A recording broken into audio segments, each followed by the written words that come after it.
Hello மக்களே, எல்லோருக்கும் வணக்கம். நம்ம இன்னைக்கு எங்க போறோம்னா வில்லிவாக்கம் அகத்தீஸ்வரர் ஒரு கோயிலுக்கு போறாங்க. அது வந்து சோழர்கள் ஆட்சி காலத்துல கட்டப்பட்ட கோவில். குறைஞ்சபட்சம் 700 வருஷம் பழமையான கோவில் அது. ஆக்சுவலா வில்லிவாக்கம் வந்து சிவனுக்கு உகந்த ஸ்தலம். ஏன்னா வில்லிவாக்கம்ன்றது வில்வ மரங்கள் சூழ்ந்த பகுதி, அதனாலதான் அந்த ஊருக்கு பேர் வில்லிவாக்கம். அந்த இடத்துல அகத்தீஸ்வரர் என்ற ஒரு பழமையான கோயில் இருக்குங்க. இது சோழர்கள் ஆட்சி காலத்துல கட்டப்பட்டது. இந்த கோயில வந்து ஒரு என்ன விசேஷம்னா ஆடி செவ்வாய், ஆடி மாசம் 5 செவ்வாய் ரொம்ப விசேஷம்.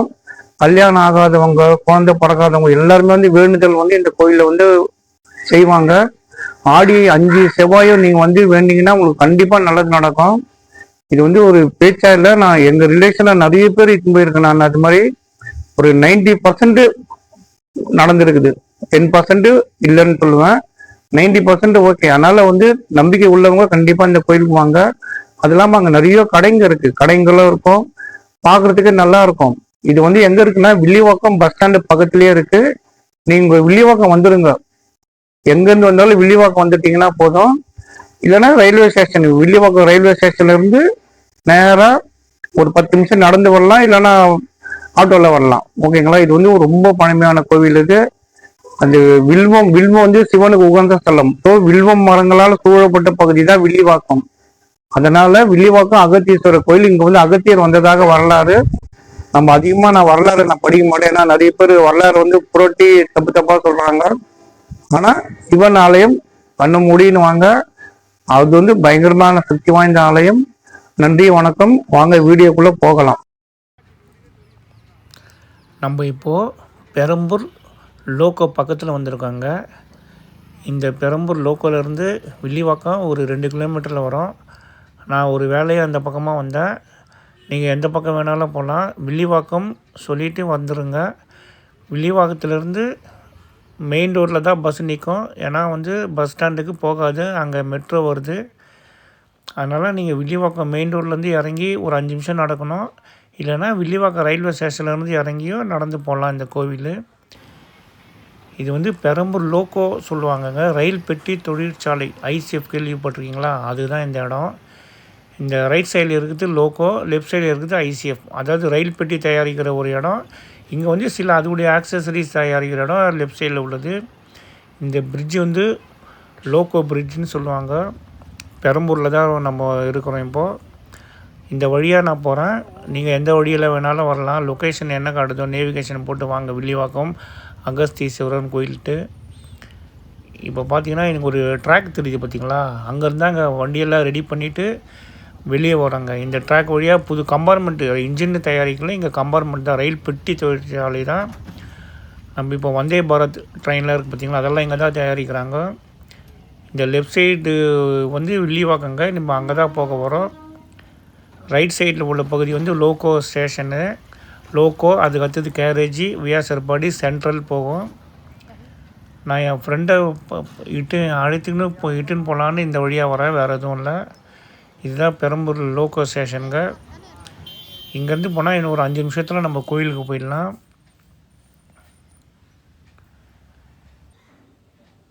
நம்ம வந்து இப்போ வந்து கோவில்கிட்ட வந்துட்டோங்க. நான் இங்கே இது வந்து தாமோதர பெருமாள் கோவில். இங்கே ஏன் நிற்கிறேன்னா, என் பைக்கை வந்து இங்கே பார்க் பண்ணிவிட்டு இங்கேருந்து ஒரு 2 நிமிஷம் நடந்து போனோம். இந்த கோவிலும் பார்க்க வேண்டிய கோவிலுங்க. தாமோதர பெருமாள் 500 வருடத்து கோவில் இது. இது இப்போ வந்திருக்கோங்க. இது வந்து பாலியம்மன் கோயில் சொல்லுவாங்க. இந்த கோயிலும் ரொம்ப விசேஷம். அம்மன் கோயில் ஆடி மாதம் பயங்கர விசேஷம். இங்கே வந்தீங்கன்னா இந்த கோயிலையும் பார்த்துட்டு போங்க. இதுவும் பழங்கால பலருக்கு இது குலதெய்வமாக இருக்குது. இதுவும் ஒரு நல்ல கோவிலுங்க.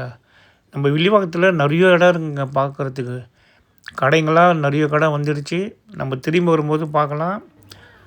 போகும்போது ஒரு அம்மா வந்து வயசானவங்க, எனக்கு பார்க்கும்போதே ஏதோ வேதனையாக இருந்தது. அதனால் அவங்கக்கிட்ட கொஞ்சம் பூவும் ஒரு கற்பூரமாக வாங்கிக்கின்னு போகிறேன் நான்.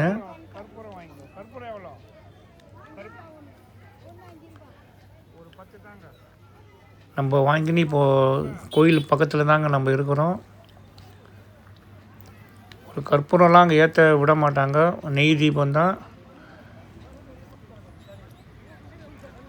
பாருங்கள் எவ்வளோ கடைங்க பாருங்கள் வந்துருக்குது பக்கத்தில். நம்ம இப்போ கோயில் வாசல் கிட்ட வந்துட்டோம்.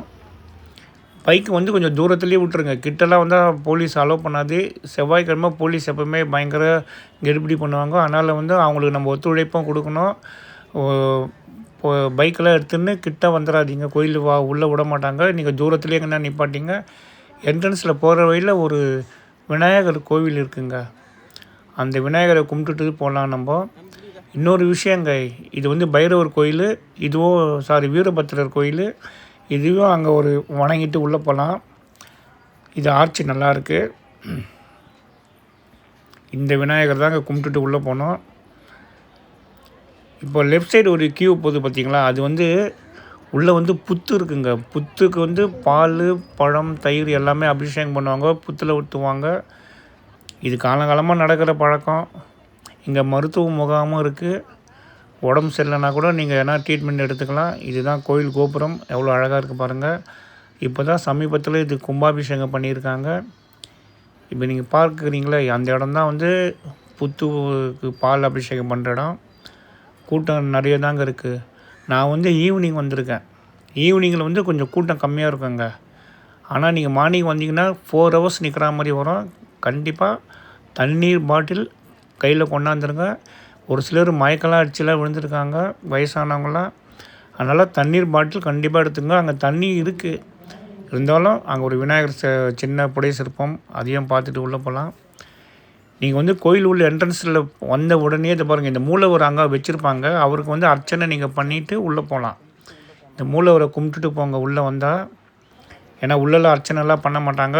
நீங்கள் வந்து இங்கே அர்ச்சனை பண்ணலாம். கூட்டம் பாருங்கள், முன்னெல்லாம் ரோடு வரைக்கும் போங்க கூட்டம். இப்போ வந்து உள்ளேயே சுற்ற விட்ட வச்சு நமக்கு உள்ளேயே அடைஞ்சிடுது, வெளியே வரல கூட்டம். அந்த ஒரு சிவன் அழகாக இருந்தது பார்க்குறதுக்கு. எப்படியோ நம்ம இன்னும் ஒரு 1/2 மணி நேரம் அவங்க சாமி பார்க்குறதுக்கு. கோயில் உள்ள கேமரா எடுத்துன்னு போகக்கூடாது, சாமி ஃபோட்டோவும் எடுக்கக்கூடாது, தப்பு. சும்மா தாங்க இருக்குது. நான் வந்து 1.5 hour ஆச்சுங்க நான் நின்று. அந்த என்ட்ரன்ஸ் பாருங்கள், அது உள்ளே தான் கோயில் உள்ளே போகணும். கும்பாபிஷேகம் பண்ணி கொஞ்சம் அழகாக பெயிண்ட்லாம் அடித்து அழகாக இருக்குது. நம்ம இப்போ சாமியை பார்த்துட்டு வெளியே வந்துவிட்டோம். அங்கே வெளியே வர வழியில் ஒரு நந்தி பகவானை நம்ம கும்பிட்டுட்டோம். இது நாகலிங்க மரம். அங்கே நாகலிங்க மரத்தையும் வணங்கிட்டு ஒரு சிலர் பிரார்த்தனைக்காக அந்த கயிறு கட்டி தொட்டிலாம் கட்டி வச்சுருக்காங்க. அதை கும்பிட்டுட்டு நம்ம கோயிலுக்கு வெளியே வந்துவிட்டோம். வெளியே வந்து ஒரு நல்ல பிரசாதம் கொடுத்தாங்க, லெமன் ரைஸு. இது வந்தாங்க குளத்தங்கரை விநாயகர் ஆலயம். நான் சொன்னேன் பார்த்தீங்களா, அந்த புத்துக்கு அபிஷேகம் பண்ணுறது, அது இது உள்ளே தான் பண்ணுறாங்க. இது உள்ளே போய் நான் வீடியோ எடுக்க மாட்டேன். ஏன்னா லேடிஸ் நிறைய பேர் இருப்பாங்க, கூட்டமாகவும் இருக்கும். அது உள்ளே எடுக்கக்கூடாது. சிவனை இங்கேருந்தே நீங்களும் வணங்கிங்க. இப்போ நம்ம கோயில் வெளியே வந்துட்டாங்க.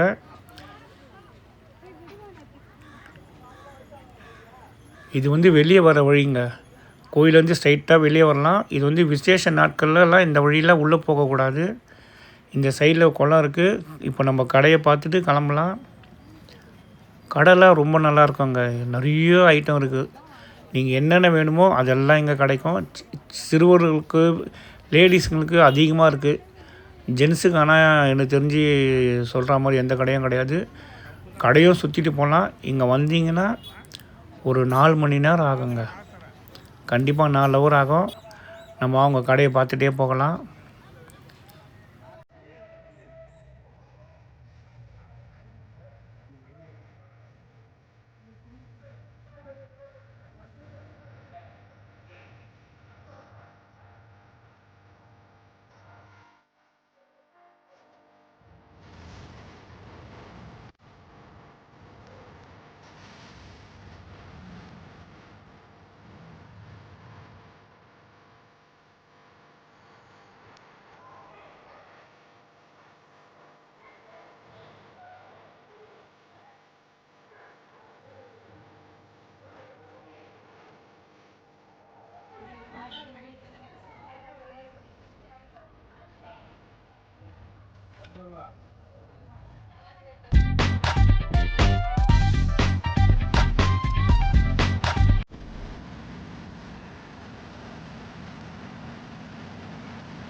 நம்ம இப்போது அங்கே வண்டி விட்டோம் பார்த்தீங்களா, அங்கே தான் போக போகிறோம். அங்கே போய் வண்டி எடுக்கணும். போகிற வழியில் கடைங்கள்லாம் நிறைய கடை இருக்குதுங்க. அப்படியே வாங்கின்னு போனால் பித்தளை ஐட்டம்லாம் நிறைய இருக்குது. அது மிஸ் பண்ணாதீங்க. ஏகப்பட்ட கடைங்க இருக்கும். சின்ன பசங்கள்லாம் இட்டுன்னு வரலாங்க தாராளமாக. நல்லா தாங்க இருக்குது இந்த கோயில். நீங்கள் மனசில் வேண்டினது கண்டிப்பாக நடக்குங்க. இது வந்து நான் சும்மா சொல்லலை, நான் பல பேர் இட்டுன்னு வந்திருக்கேன். அவங்களுக்கு குழந்த பாக்கியமாக கிடச்சிருக்கு. அதனால் இந்த கோயிலுக்கு வந்தீங்கன்னா கண்டிப்பாக உங்களுக்கு நினச்சது நிறைவேறும். இருக்கிற கடவுள்லேயே பஞ்சபூதமாக நம்ம கும்பிட்ற ஒரே கடவுள் சிவன் தாங்க. நீராக, நெருப்பாக, காற்றாக, ஆகாயமாக, மண்ணாக, எல்லாத்துலேயுமே இருக்கிற கடவுள் சிவன் தான். தமிழர்கள் முதலில் வணங்கியது சிவனை தாங்க வணங்கினாங்க. ஆனால் அது ஒரு தத்துவம். அது சிவன் வந்து ஒரு தத்துவம். நம்ம நினைக்கிற மாதிரி அவருக்கு கை கால் வச்சுட்டு மனுஷனே கிடையாது. அதனால் அது ஒரு தத்துவ புருஷர் சொன்னால் அது வந்து ஒன்லி சிவன் மட்டும்தாங்க. சிவனை நீங்கள் தைரியமாக கும்பிடுங்க. மற்றது இதோட இந்த வீடியோ நான் முடிகிற ஸ்டேஜ் வந்தாச்சு. அந்த ஒரு மேட்டு கடை பார்த்தீங்களா, அங்கே 2 மேட்டு வாங்கினேன் 60 ரூபாயில். சூப்பராக இருந்ததுங்க மேட். உண்மையாகவே நல்லா மெத்துன்னு இருந்தது. ஏன்னா சோஃபா மேலே கூட போட்டு உக்காந்துக்கலாம் பொழுது நல்லாயிருக்கு அந்த மேட்டு 60 ரூபாயில். நீங்கள் வந்தீங்கன்னா ட்ரை பண்ணுங்கள். நம்ம வண்டி விட்ட இடத்துக்கு வந்துவிட்டோம். வந்தீங்கன்னா இந்த 3 கோயிலை பார்த்துட்டு கிளம்புங்க. முடிஞ்சால் சப்ஸ்கிரைப் பண்ணுங்கள். நன்றி, வணக்கம்.